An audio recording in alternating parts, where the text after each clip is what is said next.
Hello student. स्वागत है आपका दीप्ति एजुकेशन के चैनल में। और आज मैं जो आपको सिखाने जा रही हूँ वो है हमारा बेसिक कंप्यूटर का कोर्स। कंप्यूटर का जो ये बेसिक कोर्स है ये एडवांस लेवल भी है। मींस इसको बिगनर टू प्रोफेशनल्स दोनों के लिए मैं ये पढ़ा रही हूँ। अगर आप स्टूडेंट्स हैं, अगर आप वर्किंग प्रोफेशनल्स हैं, तो भी आप अपने वर्क को बहुत ही ईजी कर सकते हैं। ये कंप्यूटर सीखने के बाद आप अगर स्टडी करते हैं तो आप वो भी काम अच्छे से कर पाओगे। जो भी आपको कॉलेज या स्कूल्स में जो भी आपको वर्क मिलता है उसको किस तरह हम लोग मैनेज करें, किस तरह हम लोग डॉक्यूमेंट्स रेडी करें, किस तरह अपना हम असाइनमेंट रेडी करें, वो सब सारा मैं इसमें आपको बताने वाली हूँ। वर्किंग प्रोफेशनल्स के लिए मैं बोल दूँ कि उनको भी ऑफ़िस वर्क के लिए बहुत ही यूज़फुल होने वाली सारी चीज़ें मैं इसमें पढ़ाऊँगी। अब बात करते हैं हम लोग क्या कि बेसिक जो हमारा कंप्यूटर्स का जो कोर्स है ये इंडिया में सबसे ज़्यादा चलने वाला कोर्स है। अगर आपने कोई भी कोर्स किया हुआ है पर इसकी हमें सबसे पहले ज़रूरत होती है। हमें कंप्यूटर के बेसिक चीज़ें सबसे पहले पता होनी चाहिए। जैसे कि उसमें कितने हार्डवेयर क्या होता है, उसमें सॉफ्टवेयर क्या होता है, डिवाइसेस क्या होती है, ऑपरेटिंग सिस्टम क्या होता है, स्टोरेज डिवाइस क्या होती है, ये सारा कुछ हमें पता होना चाहिए। और ये सब कुछ मैं एक्सप्लेन करूँगी आपको इमेज के साथ, अ, ताकि आपको कोई भी डाउट ना रहे। तो आज के जो लेक्चर में मैं कंप्यूटर बेसिक का ये कोर्स स्टार्ट कर रही हूँ, ये कंटिन्यू लेक्चर आपका रहेगा, ठीक है? इसमें मैं आपको क्या-क्या पढ़ाने वाली हूँ, मैं वो भी आपको बता दूँ। सबसे पहले मैं आपको कंप्यूटर का पूरा फंडामेंटल पढ़ाऊँगी। जो भी हमारे बिगनर्स स्टूडेंट हैं और जिनको कंप्यूटर्स सीखना है अभी, लर्न करना है और एडवांस लेवल तक सीखना है वो ज्वाइन कर लें। और कंटिन्यू हमारे लेक्चर आते रहेंगे, आप सीखते रहें, प्रैक्टिस करते रहें और डाउट भी क्लियर करते रहें। तो चलते हैं, मैं बता दूं पहले रहेगा क्या इसमें। इसमें सबसे पहले मैं आपको कंप्यूटर के सारे हार्डवेयर कंसेप्ट क्लियर करूंगी। उसके बाद हार्डवेयर कंसेप्ट क्लियर करने के बाद मैं आपको पढ़ाने वाली हूँ कि जो ऑफिस हम लोग यूज़ करते हैं उसमें नोटपैड का क्या यूज़ है, उसमें एमएस पेंट का क्या यूज़ है, उसमें माई डॉक्यूमेंट्स का क्या यूज़ है, आप फ़ोल्डर कैसे बनाते हो, आप फाइल कैसे बनाते हो, आप पासवर्ड कैसे उस पे रखते हो, कंप्रेस्ड फाइल कैसे रेडी करते हो, कोई फाइल आपको छुपानी है, हिडन करनी है तो कैसे हिडन करते हो, ठीक है? तो वो सारा एडवांस लेवल में हम लोग सीखने वाले हैं। जैसे आपको आज 10 फाइल किसी को सेंड करनी है एक्सेल की, तो आप उसको कैसे जिफ करेंगे, कैसे कंप्रेस करेंगे, ये सारा कुछ मैं इसमें एक्सप्लेन करने वाली हूँ, ठीक है? फ़ोल्डर के अंदर हम लोग फ़ाइल कैसे बनाते हैं, अदर फ़ोल्डर में हम फ़ाइल कैसे लेके जाते हैं, पेन ड्राइव में डेटा हम कैसे लेते हैं, वो सब कुछ आपको समझ में आ जाएगा। तो चलिए हम आपको स्टार्ट करते हैं बेसिक फंडामेंटल से। आप जॉइन कर लीजिए और कंटिन्यू सीखते रहिए। तो व्हाट इज़ कंप्यूटर? सबसे पहले मैं मेरा क्वेश्चन यही है, जब भी मैं ऑफलाइन लेक्चर भी लेती हूँ तो पहला फंडामेंटल ही हमारा रहता है जिसमें मैं स्टूडेंट को उनका बेसिक नॉलेज चेक कर लेती हूँ कि उनको क्या पता। अगर आपको नहीं पता है कि कंप्यूटर क्या है तो मैं बता देती हूँ कि कंप्यूटर एक इलेक्ट्रॉनिक मशीन है जिसका यूज़ हम करते हैं कोई भी डेटा रिसीव करने के लिए। तो वो क्या करता है, प्रोसेसिंग करता है आपको आउटपुट देने के लिए। Computer is an electronic machine that is use for processing of information. तो अब जो भी उससे इंफॉर्मेशन निकाल रहे हो वो देगा आपको। ये एक इलेक्ट्रॉनिक मशीन है, ठीक है? अब ये मशीन कैसे बनी है, इसमें कितने हम लोग कंपोनेंट्स जोड़ते हैं जो ये मशीन क्रिएट होती है। और अभी फादर ऑफ कंप्यूटर कौन है ये आपको कमेंट में मुझे बताना है, ठीक है? जिसको भी पता होगा मुझे बताएगा कि कंप्यूटर के फादर कौन है, तो कमेंट में मुझे बताएं। अ, मुझे अच्छा लगेगा अगर कोई कमेंट में बताएगा कि कंप्यूटर फादर ऑफ कंप्यूटर कौन है, ठीक है? तो अब हम सबसे पहले हार्डवेयर कंसेप्ट बताएँगे, फिर सॉफ्टवेयर भी बताएँगे, डिवाइसेज़ के बारे में बताएँगे। तो चलते हैं कंप्यूटर के हार्डवेयर कंसेप्ट में। बेसिक पार्ट ऑफ कंप्यूटर आप अगर ले लें, कंप्यूटर आप स्टार्ट करने जा रहे हैं तो आपको बेसिक पार्ट उसके पता होने चाहिए। जैसे कि जो मैं पहले सबसे पहले कंप्यूटर स्टार्ट करती हूँ या आप करते हो कहीं पे जाके ऑफ़िस में या फिर आपके घर पे भी कंप्यूटर है, तो हमें सबसे पहले नीड होती है कि हमारे पास एक मॉनिटर होना चाहिए, एक कीबोर्ड होना चाहिए, एक माउस होना चाहिए और हमारा कैबिनेट होना चाहिए, जो हमारा मेन होता है, जिसमें हमारा सब कुछ स्टोरेज होता है। और मैं बताऊँगी उसके अंदर क्या-क्या होता है और क्या-क्या वर्क करता है, ये मैं ज़रूर एक्सप्लेन करने वाली हूँ। तो सबसे पहले आपको ये मॉनिटर दिखता है। मॉनिटर का काम क्या होता है कि जब भी आप कीबोर्ड से कुछ इनपुट देते हो, यहाँ पे आता है। लेकिन उसके पहले हमें कैबिनेट से पावर ऑन करने के बाद सिस्टम को ऑन करना होता है। मतलब इसका स्विच ऑन करना होता है, हमें कंप्यूटर को पहले स्टार्ट करना होता है। जैसे ही पावर ऑन होता है, आपके मॉनिटर पे आपका जो ऑपरेटिंग सिस्टम होगा, उसका यहाँ पे आपको एक इमेज दिखेगा। अब मैं ये भी बताऊँगी कि ऑपरेटिंग सिस्टम क्या होते हैं। फिलहाल तो जो मोस्टली हम लोग यूज़ करते हैं 80% वो हमारा विंडोज़ होता है। तो यहाँ पे आपको ऐसे विंडोज़ दिखेंगे। अब आपका पावर बटन होता है, उस पे हम लोग क्लिक करते हैं और ये ऑन हो जाता है। तो अब हमें करना क्या है, आप समझ गए कि basic part part of computer में हमारा मॉनिटर है, प्रिंटर है, स्पीकर भी होता है, माउस होता है, कीबोर्ड होता है और अ, ये होता है आपका कैबिनेट। अच्छा, बहुत सारे स्टूडेंट को ये पता रहता है कि दिस इज़ सीपीयू। ये सीपीयू नहीं है, मैं अभी भी कन्फर्म कर रही हूँ, ये सीपीयू नहीं होता है। ये क्या होता है, ये जो बीच में आपको दिख रहा है ना, जिससे सारे डिवाइस ऐसे कनेक्ट हैं, ये है आपका कैबिनेट। कैबिनेट में क्या-क्या होता है? एसएमपीएस होता है। एसएमपीएस क्या होता है? आपको देखो लिखा है, आप ध्यान से देखो। एसएमपीएस क्या होता है? एसएमपीएस होता है कि आपका जो पावर सप्लाई है ना? Switching mode power supply, first आपको टॉप पे जो दिख रहा है वो एसएमपीएस है। ये ग्रीन कलर का जो दिख रहा है, ये रैम है। ये सब इसके अंदर लगे होते हैं, इस बॉक्स के अंदर लगे होते हैं और उस बॉक्स को कैबिनेट बोलते हैं। तो रैम है, प्रोसेसर है, इसके बाद मदरबोर्ड है और ऑप्टिकल डिवाइस भी होती हैं, हार्ड डिस्क भी होती है। तो ऑप्टिकल डिवाइस क्या होती हैं, हार्ड डिस्क क्या होता है, ये सब मैं आपको भी एक्सप्लेन करूँगी। ठीक है? तो चलते हैं हम यहाँ पे। आपके कैबिनेट को मैंने अभी ओपन किया और ओपन करके आप देख सकते हो कि इसमें क्या-क्या रहता है। कैसे ये काम करता है। तो फर्स्ट जो यहाँ पे ये मदरबोर्ड लिखा और इसके सामने जो रेड कलर का एरो गया है, इस पे देखिए, ये मदरबोर्ड है। मदरबोर्ड में हमें हमें क्या-क्या इनबिल्ड होता है, इसमें इनबिल्ड होता है आपका सीपीयू, जो यहाँ पे रखा है, देखिए सीपीयू मैंने यहाँ पे दिखाया है। सीपीयू ये एक चिप होती है, जिसको हम लोग सीपीयू या फिर प्रोसेसर कॉल करते हैं। जब भी आप कंप्यूटर खरीदने जाते हो, तो आपको पूछता है कि कौन-सा जनरेशन लेना है, कौन-सा आपको प्रोसेसर लेना है, तब आप बोलते हो कि मुझे i3 चाहिए, i5 चाहिए, i9, i7 चाहिए। उस कंडीशन में हमें ये प्रोसेसर को ही कॉल करना होता है, इसका ही नाम बताना होता है और जैसा आप लेते हो, जितना लेटेस्ट उतना ही ज़्यादा वो अच्छा वर्क भी करता है। तो अब आप कंफर्म कर लो कि हमारी जो चिप है सीपीयू की, ये सीपीयू है। ये पूरा बॉक्स सीपीयू नहीं होता है। तो मदरबोर्ड में ये इनबिल्ड होता है। इसके साथ-साथ एक रोम करके यहाँ पे मेमोरी लगी होती है। रैम और रोम 2 मेमोरी होती हैं जो टेम्परेरी होती हैं। बाकी आपका जो हार्ड डिस्क है ये सब तो क्या होते हैं मैं बताऊँगी अभी क्या होता है। रैम आपका टेम्परेरी मेमोरी होता है। ये जो भी आप सिस्टम में जब ऑन करते हो, जैसे आपने वर्ड ऑन किया, एक्सेल ऑन किया, तो ये हार्ड डिस्क से निकल के कहाँ आता है? रैम में आता है और रैम से जाके मॉनिटर में दिखाई देने लगता है। जब तक आप अपने सिस्टम को शट डाउन नहीं करते हो, वो रैम में स्टोर रहता है और जैसे ही आप शट डाउन करते हो, तो रैम से बाहर हो जाता है। आप समझ में आया? रैम कभी भी किसी भी सॉफ्टवेयर को परमानेंट स्टोर नहीं करता है। परमानेंट स्टोर के लिए हार्ड डिस्क बनाई गई है, आप हार्ड डिस्क में ही सेव करते हो वो सब चीज़ें। जब भी आप सॉफ्टवेयर ऑन करते हो, तो अभी क्या होता है, जैसे आपने कम जीबी का रैम लगा दिया, 2 जीबी का लगा दिया। अब आप ऑन कर रहे हो इलस्ट्रेटर या फिर कोई भी आप एक बड़ा एक हेवी सॉफ्टवेयर ऑन कर रहे हो, वीडियो एडिटिंग के लिए प्रीमियर प्रो ऑन किया, तो रैम क्या करेगा? रैम रिस्पॉन्स नहीं करेगा बिकॉज़ उसको स्टोरेज नहीं है कि उसको वो यूज़ कर पाए, उसको ऑन कर पाए। इसलिए हम लोग रैम, एसएसडी ये सब बढ़ा के लगाते हैं ताकि आपका सिस्टम स्मूथ चल सके। ठीक है?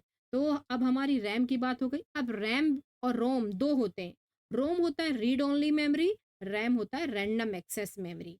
तो रीड ओनली मेमोरी क्या होता है, जब भी आप सिस्टम को रीस्टार्ट करते हो या फिर स्टार्ट करते हो, तो उस सिचुएशन में बूटिंग होता है, उसको क्या बोलते हैं? बूटिंग होना, और उस कंडीशन में हमारा रोम ऑन होता है।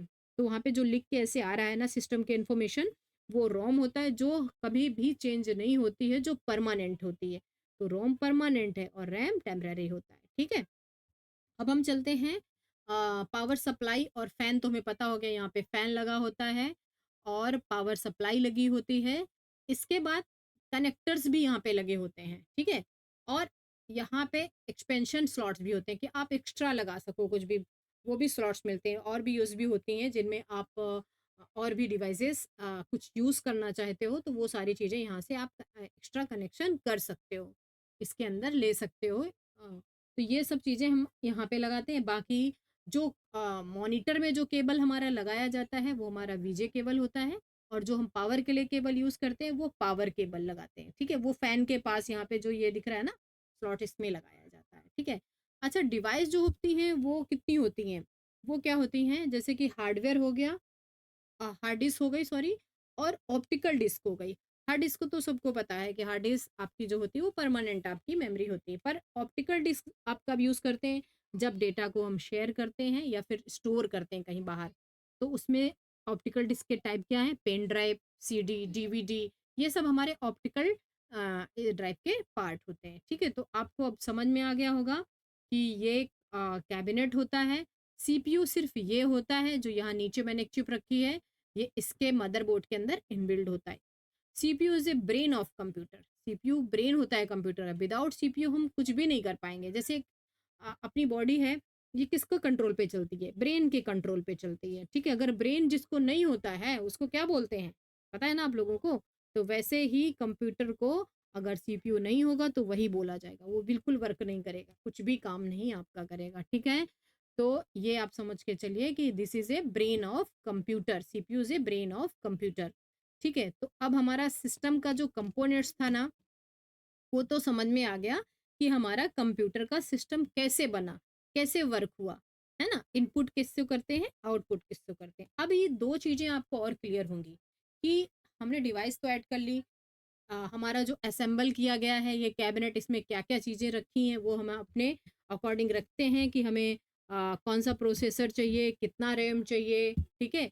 और कितनी हार्ड डिस्क चाहिए, कितना एसएसडी चाहिए, वो हम जितना भी एक्सपेंस लेते हैं सिस्टम, उस अकॉर्डिंग हमें उसको मिल जाता है कि अगर आप कुछ कम कॉस्ट का ले रहे हो तो फिर थोड़ा लो मिलता है आपको सिस्टम। आपकी कॉस्ट जो होती है उसके अकॉर्डिंग वो चीज़ें आपको बहुत अपडेट मिलती जाती हैं, तो उसमें आप अच्छा स्मूथ वर्क भी कर पाते हो, ठीक है? अब हम चलते हैं किसकी तरफ, हम बेसिक पार्ट ऑफ कंप्यूटर में से होते हुए इनपुट और आउटपुट डिवाइस को क्लियर करते हैं कि कंप्यूटर में जो इनपुट और आउटपुट डिवाइस होती हैं उसमें से इनपुट और आउटपुट डिवाइस होती क्या है? तो पहले मैं इनपुट और आउटपुट पे आ जाती हूँ, देखो। यहाँ पे हमारे डिवाइस हैं, ये देखिए, इनपुट और आउटपुट, वो तो हमारे बेसिक पार्ट ऑफ कंप्यूटर हो गए। इनपुट और आउटपुट डिवाइस में 2 डिवाइसेस होते हैं। एक तो इनपुट होती है जो क्या करते हैं, जिससे हम इनपुट देते हैं और आउटपुट हमारा आता है। जैसे कि कीबोर्ड से आपने क्या लिखा और वो मॉनिटर पे दिखा आपको।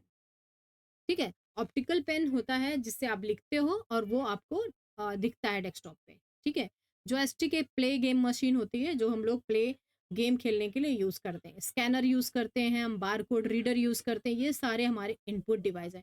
कुछ डिवाइसेज़ होते हैं जो बीच में दिख रहे हैं ना यहाँ पे इनर में, वो इनपुट और आउटपुट दोनों में आते हैं। जैसे वेब कैमरा, मॉडेम हो गया, सीडी, डीवीडी ये जो लगाते हैं, ये दोनों में आ जाते हैं हमारे, ठीक है? Digital camera. हेडफ़ोन हमारा स्पीकर और हेडफ़ोन आउटपुट डिवाइस में आता है। आप चाहे स्पीकर यूज़ करें, हेडफ़ोन दोनों आउटपुट डिवाइस में आएँगे। मॉनिटर स्क्रीन हमारी आउटपुट डिवाइस में आएगी। प्लोटर, प्रिंटर, स्पीकर, ये सब आउटपुट डिवाइस में होते हैं। तो आपको पता चल गया है कि आउटपुट डिवाइस में क्या-क्या होता है। जो आउटपुट करता है, जो सेल्फ वर्क नहीं करता, जो डिपेंड होता है इनपुट डिवाइस के ऊपर। समझे ना? खुद से काम नहीं कर पाता, प्रिंटर खुद से काम नहीं कर पाएगा, हेडफ़ोन खुद से वर्क नहीं कर पाएगा, इसको हमें इनपुट डिवाइस से इंस्ट्रक्शंस कराने पड़ते हैं, तभी ये काम करता है, ठीक है? तो ये चीज़ें क्लियर कर दी मैंने कि इनपुट और आउटपुट डिवाइस होते क्या हैं। अब चलते हैं हम फिर से ऊपर और देखते हैं अभी हमारा कि पहला, आप जब भी कंप्यूटर ऑन करते हो सबसे पहले तो आपको एक मॉनिटर दिखता है और साथ में एक कीबोर्ड दिखता है। अब कीबोर्ड हैज़ 1 नॉट 4 कीज़, इसमें 104 बटन्स होते हैं और 104 बटन का यूज़ क्या होता है वो आपको समझना है। तो सबसे पहले आप देखते हो कि जब भी आप ऑन करते हो तो आपको F1 से F12 तक का एक कीज़ मिलता है, पूरा रो मिलता है, जिसको हम फंक्शन की कॉल करते हैं। ठीक है? ये शॉर्टकट कीज़ के लिए बहुत यूज़ होता है। जैसे कि अभी आपको क्या करना है, बूटिंग करना है, तो हम यहाँ पे कौन-सा आपका बूटिंग बटन है वो आप प्रेस करोगे। आपको सीट कंप्यूटर में इंसर्ट कराना है, शट डाउन करना है, सेव करना है, उसके सबके लिए आप फंक्शन की यूज़ कर सकते हैं। तो मैं आपको इस कोर्स के अंदर बहुत सारी शॉर्टकट कीज़ भी पढ़ाने वाली हूँ। सेकंड, आपका नंबर कीज़ यहाँ पे आ जाता है। ठीक है? यहाँ पे नंबर की और साथ-साथ में नंबर कीज़ पे आप देखो ना, बहुत स्पेशल कीज़ भी हैं उसके अंदर। जैसे आपको जब आप जीमेल बनाते हो तो एट द रेट यूज़ करते हो।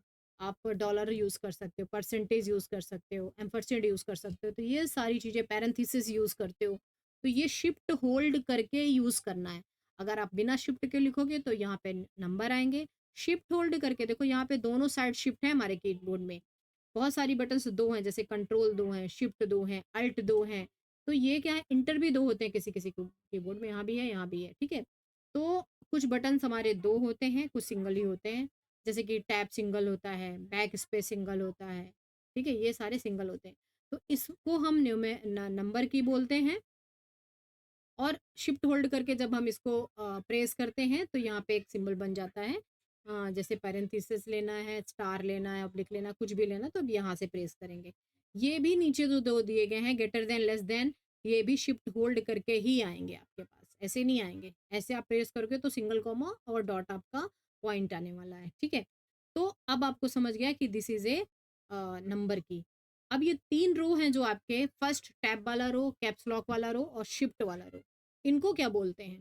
देखो टाइपिंग हम कहाँ पे स्टार्ट करते हैं? टाइपिंग स्टार्ट करते हैं हम कैप्स लॉक, जहाँ कैप्स लॉक लिखा है ना, उस वाले रो में हम कर्सर रखते हैं, हाथ रखते हैं अपना ASDF पे, और फिर इधर रखते हैं हम L, यहाँ से सेमीकोलन से लेके यहाँ तक अपनी फिंगर फिट कर लेते हैं। तो जहाँ पे हम रहते हैं उसको क्या बोलते हैं? होम बोलते हैं। इसलिए मिडल वाली रो को हम होम बोलते हैं, उसके सब फर्स्ट वाली रो को हम अपर रो बोलते हैं, और लास्ट वाली रो को, शिफ्ट वाली रो को हम लोअर रो बोलते हैं। तो 3 टाइप की रो। नीचे जो ये बड़ी सी एक बटन दिख रही है ना आपको, एक लंबी सी, इसको स्पेस बार बोलते हैं। क्या बोलते हैं? स्पेस बार बोलते हैं, ठीक है? विंडोज़ बटन से हम जब भी विंडोज़ बटन क्लिक करते हैं ना, तो इस तरह का देखो आता है फंक्शन। देखा मैंने विंडोज़ प्रेस की तो कंप्यूटर के अंदर आप जा सकते हो विंडो प्रेस करके, ठीक है? और कंट्रोल का यूज़ करते हैं हम A to Z पूरा शॉर्टकट के लिए। जब भी आपको शॉर्टकट करना है, जैसे कंट्रोल A मैं प्रेस करूँगी तो क्या आएगा? सेव वाला ऑप्शन आपको दिखेगा यहाँ पे, ठीक है? अभी तो फाइल फाइल ऑलरेडी सेव है। कंट्रोल C से कॉपी होता है, कंट्रोल B से बोल्ड होता है, टैलिक होता है। तो ये सारी चीज़ें आपको पता चलेंगी जब मैं पढ़ाऊँगी ऑफ़िस के अंदर आपको, वर्ड वगैरह। तो ये है आपके तीनों पार्ट, ठीक है? कैप्स लॉक जब आपका ऑन रहता है तो हमेशा आपका कैपिटल में लिखता है। अगर बंद कर देते हो, इसको ऑफ कर देते हो, तो ये आपका स्मॉल लिखता है। जब भी आपका कैप्स लॉक, नंबर लॉक और स्क्रॉल लॉक ऑन होता है तो यहाँ पे तीनों बटन्स मतलब लाइट होते हैं जो तीनों ऑन होते हैं। इनके ऑन होने पे लाइट ऑन ऑफ होते हैं, ठीक है? ये भी ध्यान रखना। शिफ्ट होल्ड करके मैंने बता दिया क्या करना है आपको। अल्ट का यूज़ हम लोग सिंगल सिलेक्शन के लिए भी करते हैं, जब कुछ मुझे बीच में से एक लाइन करनी है सिलेक्शन में, ये सिलेक्शन पूरा आपको पढ़ाने वाली हूँ। अल्ट के साथ जब हम टैब यूज़ करते हैं तो हम नेक्स्ट नेक्स्ट विंडो में देखो जाते हैं ऐसे। अभी हमारा जो भी सॉफ्टवेयर ऑन होगा वो वहाँ पे आपका स्विच हो जाएगा। आपको को क्लोज करके नहीं कहीं पे जाने की ज़रूरत है। क्या प्रेस करोगे कीबोर्ड से? अल्ट और टैब। पहले अल्ट प्रेस करें ज़ोर से, ऐसे अल्ट पे प्रेस करके रखें और फिर टैब पे फिंगर ऐसे करें तो अपने आप स्विच हो जाएगा। समझ में आया? ऐसे नहीं दोनों एक साथ मत प्रेस करना। पहले अल्ट प्रेस करना और फिर टैब प्रेस करना। तो आपका ना स्विच हो जाएगा। समझ में आया? इसके बाद नेविगेशन हमारे कीज़ होते हैं, एरो कीज़ होते हैं पेज में अप डाउन जाने के लिए। अगर हम एक्सेल पे काम कर रहे हैं तो हम मूव करते हैं शीट में। हम अगर यहाँ पे टैली में काम करते हैं तो एंड और एंट्री में जाते हैं हम लोग। तो ये सब अलग-अलग सॉफ्टवेयर के लिए अलग-अलग यूज़फुल चीज़ें हैं, यूज़फुल कीज़ हैं, ठीक है? प्रिंट स्क्रीन, आपको स्क्रीनशॉट लेना है तो यहाँ से कर सकते हो। स्क्रॉलिंग बंद कर दूँगी तो आपका जो कर्सर होता है वो लॉक हो जाता है, ठीक है? तो ये सब चीज़ें यहाँ से करेंगे। और ये दीज़ आर न्यूमेरिक की, ये आपके सारे न्यूमेरिक की हैं 1, 2, 3, और यहाँ पे ऑपरेटर भी हैं, ठीक है? ऑपरेटर भी दिए गए हैं जिससे आप प्लस, माइनस, इनटू, डिवाइड, ये सब कुछ ऑपरेटर भी यूज़ कर पाएँगे सारे, ठीक है?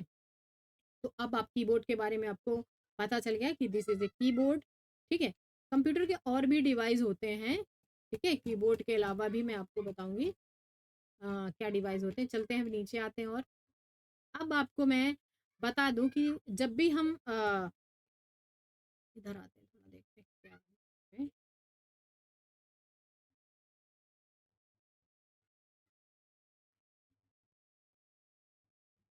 ये देखिए, यहाँ पे अभी देखिए मैंने पूरी लिस्ट रखी हुई है कि इनपुट डिवाइस कौन-कौन से हैं।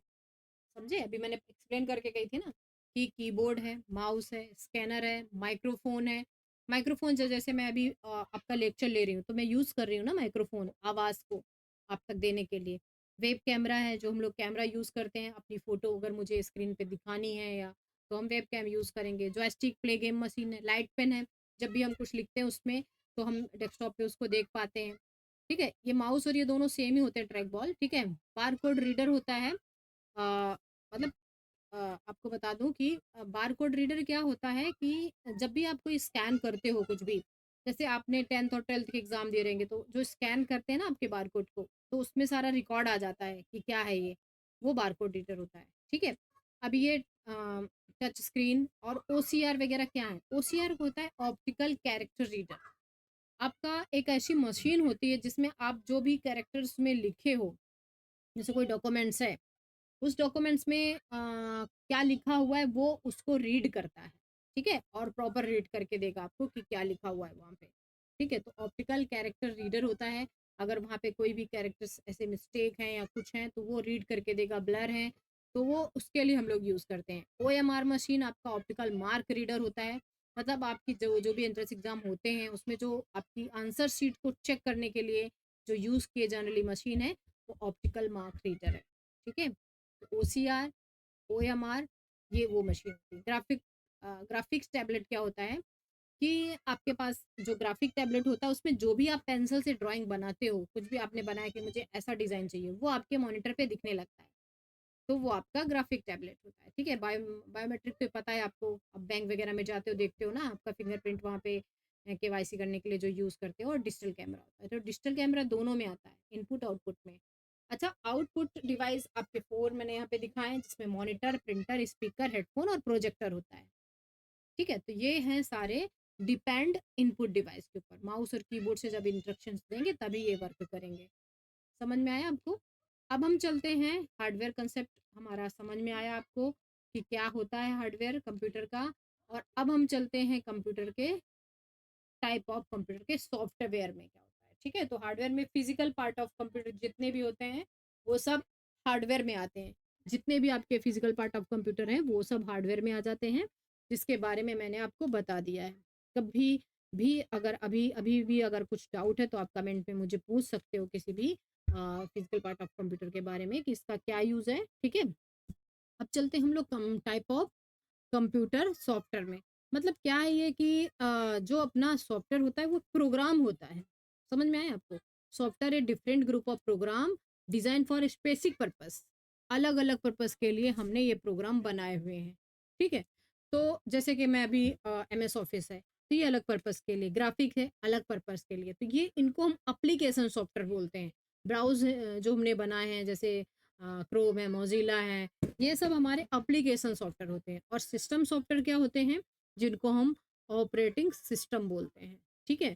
तो जैसे कि विंडोज़ हो गया, एंड्रॉयड हो गया, लिनक्स हो गया, आपका एप्पल वाला जो सिस्टम हो गया, ये सारी चीज़ें हमारी क्या होती हैं?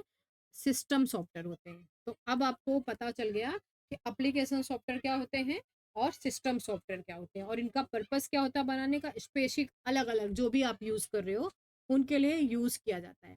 अब इसमें से आप मोबाइल में क्या यूज़ करते हो? एंड्रॉयड यूज़ करते हो, और अपने जो भी हमारा कंप्यूटर उसमें हम लोग और भी सारे ऑपरेटिंग सिस्टम जैसे लिनक्स, यूनिक्स, विंडोज़, है ना? मैक, इसको मैक, इसमें मैक यूज़ किया जाता है, जो आपका ये वाला सिंबल दिख रहा है ना, ये मैक विंडोज़ का है। तो ये सारी चीज़ें हम उसमें यूज़ करते हैं, ठीक है?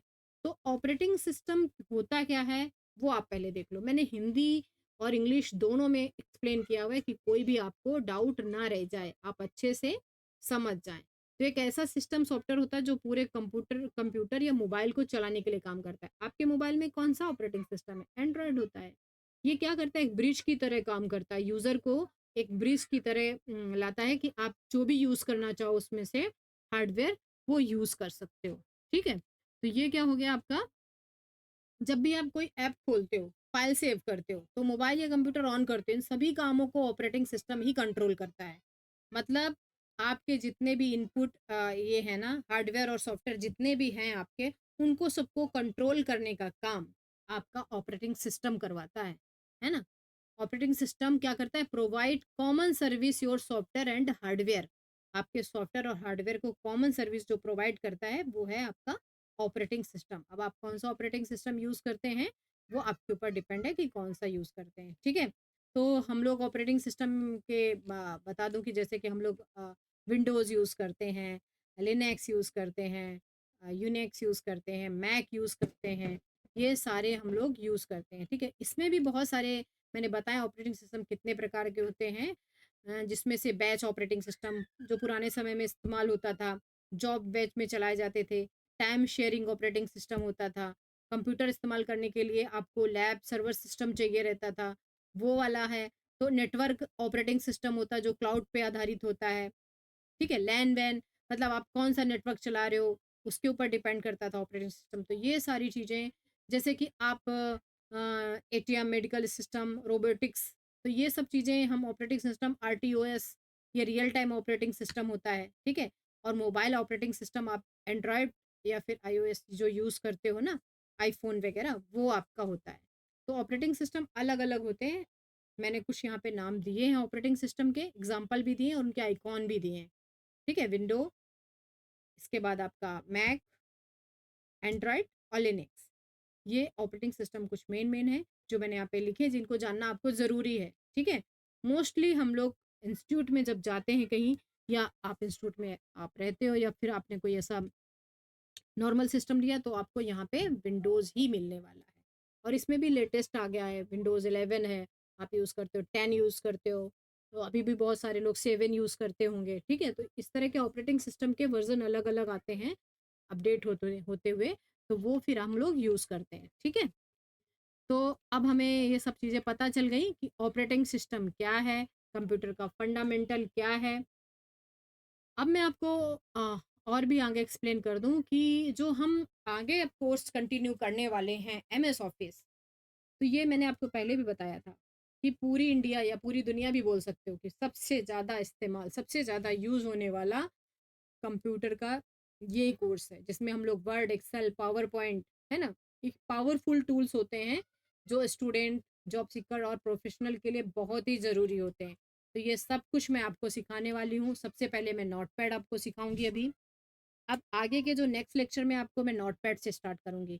सिंपल डेटा टाइपिंग के लिए हम यूज़ करते हैं नोटपैड, जिसमें हम cut, copy, paste, find, replace, font size increase करना, बिल्कुल सारी बेसिक चीज़ें सीखने वाले हैं, ठीक है? और इनके सारे शॉर्टकट भी सीखने वाले हैं।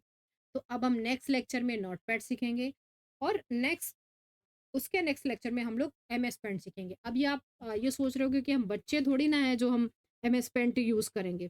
मैं एमएस पेंट जो सिखाऊँगी वो बच्चों वाला एमएस पेंट नहीं आपको सिखाने वाली हूँ। आप कभी भी क्या करते हो जब भी कोई फ़ाइल आपको अपलोड करनी होती है, फ़ोटो अपलोड करनी होती है तो साइज़िंग करनी होती है, पासपोर्ट साइज़ की फ़ोटो बना के दो, वो काम आप एमएस पेंट से करा लीजिए। फ़ोटो का बैकग्राउंड निकाल के दो, वो काम आप एमएस पेंट से करा लीजिए, ठीक है? तो बहुत सारी चीज़ें हम ये करते हैं कि बैकग्राउंड रिमूव करना, फ़ाइल की रिसाइज़िंग करना, वॉलपेपर पे आपका कुछ भी आपने एजेंडा बनाया है, कुछ भी एडवर्टाइज़िंग बनाई और आप चाहते हो कि कंप्यूटर के हर एक वॉलपेपर पे आप वो सारी चीज़ें आप कहाँ से बना के ड्राइंग सेट कर सकते हो। वो सब चीज़ें हम एमएस पेंट से सीख सकते हैं, जिसमें सिलेक्शन सिखाती हूँ मैं आपको, रेक्टेंगल सिलेक्शन और भी अलग-अलग टाइप के आपको सिलेक्शन सिखाए जाते हैं। तो ये आपका एमएस पेंट होता है जो बेसिक आपके ऑफ़िस यूज़ के लिए मैं सिखाऊँगी, इसमें कोई ड्राइंग बनाना आपको नहीं सिखाऊँगी मैं, ठीक है? वर्ड में हम लोग जो सीखने वाले हैं, उसमें हम लोग ऑफ़िस का सारा वर्क डॉक्यूमेंटेशन का काम सीखने वाले हैं। लाइक आप लेटर हेड बना सकते हो, रिज़्यूमे बना सकते हो, आप लेटर बना सकते हो, आप एक साथ मेलिंग वाले लेटर कैसे रेडी करते हो, आप डॉक्यूमेंट को करेक्शन कैसे करा सकते हो, स्पेलिंग ग्रामर कैसे सही करते हो, एक साथ और भी विंडोज़ पे कैसे काम कर सकते हो, एक साथ कई पेजेस पे कैसे हम लिंक को इंक्लूड करते हैं, तो वो सारी चीज़ें हम क्या करते हैं वर्ड में आप कोई भी कार्ड, ग्रीटिंग्स ये सब कुछ हम वर्ड में सीख लेते हैं, ठीक है? जैसे आप बना सकते हो और एक्सेल तो बहुत ही हमारा लेंथी कोर्स होता है और बहुत ही ऑफिस में सबसे ज़्यादा यूज़ होने वाला कोर्स होता है। तो इसमें मैं एक्सेल के सारे बेसिक टू एडवांस सारी चीज़ें इसमें पढ़ाऊँगी आपको। मार्कशीट से, सैलरी स्लिप से, सेल बिल से, पिवट टेबल से, फार्मूला ये सब कुछ इसमें पढ़ाने वाली हूँ और इसके बाद लास्ट आपको प्रेजेंटेशन भी दिखाऊँगी कि कैसे हम लोग स्लाइड में प्रेजेंटेशन रेडी करते हैं। एक प्रोफेशनल प्रेजेंटेशन आप कैसे रेडी करते हो, थीम कैसे सेट करते हो, वो सारा कुछ। अच्छा इंटरनेट तो भी सबको पता रहता है बिकॉज़ सारे जितने भी लोग होते हैं वो लोग एंड्रॉयड यूज़ करते हैं। बट मेल करना, आपको ऑफ़िस में मेल करना सीखना होता है कि सीसीसी मेल क्या होती है, बीसीसी मेल क्या होती है, एक साथ मुझे इतने मेल करने हैं तो मैं कैसे करूँ, अटैचमेंट कैसे करते हैं मेल को, ठीक है? कुछ मेल हमारी ड्राफ्ट में कैसे चले जाते हैं, तो वो चीज़ें आपको सीखनी है जो ज़रूरत वाली होती हैं। आप ऑफ़िस में एनीडी सीख सकते हो कि कनेक्शन जोड़ सकते हो, एक पीसी से दूसरे पीसी को मुझे कनेक्ट करना है, तो मैं क्या यूज़ करूँ? तो मैं आपको कुछ ऑफ़िस में कुछ ऐसी चीज़ें सिखाऊँगी इंटरनेट से रिलेटेड जो यूज़फुल होंगी, ठीक है?